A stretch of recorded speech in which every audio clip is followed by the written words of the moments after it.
नमस्ते, अभिवादन। म यहाँ पुराना दलहरूलाई किन विस्थापित गर्ने र नयाँ दल र विचार शक्तिको किन अवलम्बन गर्ने भन्ने विषयमा वैज्ञानिक, राजनैतिक र दार्शनिक कारणहरू स्पष्ट पार्ने प्रयास गर्नेछु। विज्ञान, समाजशास्त्र र दर्शनले एउटै कुरा स्पष्ट भन्छ, नयाँ सोच बिना प्रणालीको विकास सम्भव छैन। पुराना संरचनाले स्टाटस क्यो बेस बनाउँछन्, उनीहरू एउटा राजनीतिक कम्फर्ट जोनमा फँसिसकेका हुन्छन् र उनीहरूमा शक्ति र सत्ताको लत बसिसकेको हुन्छ। तर नयाँ शक्ति वा नयाँ पार्टीले समाधान ल्याउन सक्छन्। इनोभेसन प्रिन्सिपल, विज्ञान भन्छ कुनै पनि प्रणाली नयाँ विचार बिना विकसित हुन सक्दैन। नयाँ दल र विचारहरू राजनीतिक नवपरिवर्तनका वाहक बन्न सक्छन्। सिस्टमेटिक ट्रान्सफर्मेसन, यदि एउटै इनपुटबाट फरक आउटपुट चाहिन्छ भने संरचना नै परिवर्तन गर्नुपर्ने हुन्छ। नयाँ पार्टी र नयाँ विचार शक्ति त्यो संरचनात्मक परिवर्तनको माध्यम बन्न सक्छन्।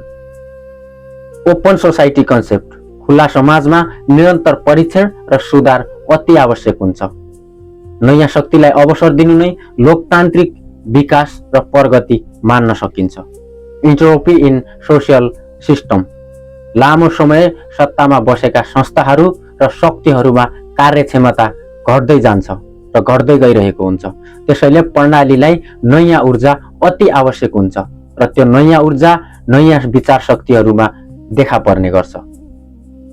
डेमोग्राफिक डिभिडेन्ड अर्थात् जनसाङ्ख्यिकीय लाभांश, नयाँ पार्टीहरूले प्राय युवाको प्रतिनिधित्व गर्छन्, जसले दीर्घकालीन नीति निर्माणमा योगदान दिने गर्छ र नागरिक चेतनामा अमूल परिवर्तन ल्याउन मद्दत गर्ने गर्छ। अडप्टिभ गभर्नेन्स, बदलिदो विश्वमा लचिलो नीति अति आवश्यक हुन्छ।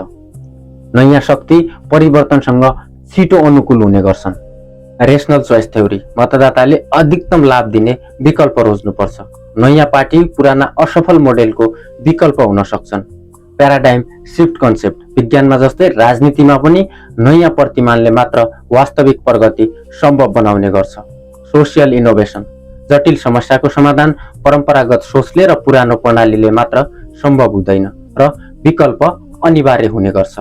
अकाउन्टेबिलिटी रिसेट, नयाँ शक्तिको उदयले सम्पूर्ण राजनीतिक प्रणालीलाई जिम्मेवार बनाउने गर्छ र पुराना दलहरूलाई त्याग्नै पर्ने कारणहरू, संस्थागत जडता, नीतिगत असफलता, पुस्तान्तरणमा असफलता, संरचनागत भ्रष्टाचार, परिवर्तनप्रति विरोध, वैकल्पिक विचारको दमन, गुटबन्दीको राजनीति र सत्ताको दलाली, सार्वजनिक विश्वासमा गिरावट, वैज्ञानिक आधारको अभाव, कमजोर लोकतान्त्रिक प्रतिस्पर्धा र लोकतन्त्रमा स्थायित्व होइन, निरन्तर सुधार नै प्रगतिको आधार हो।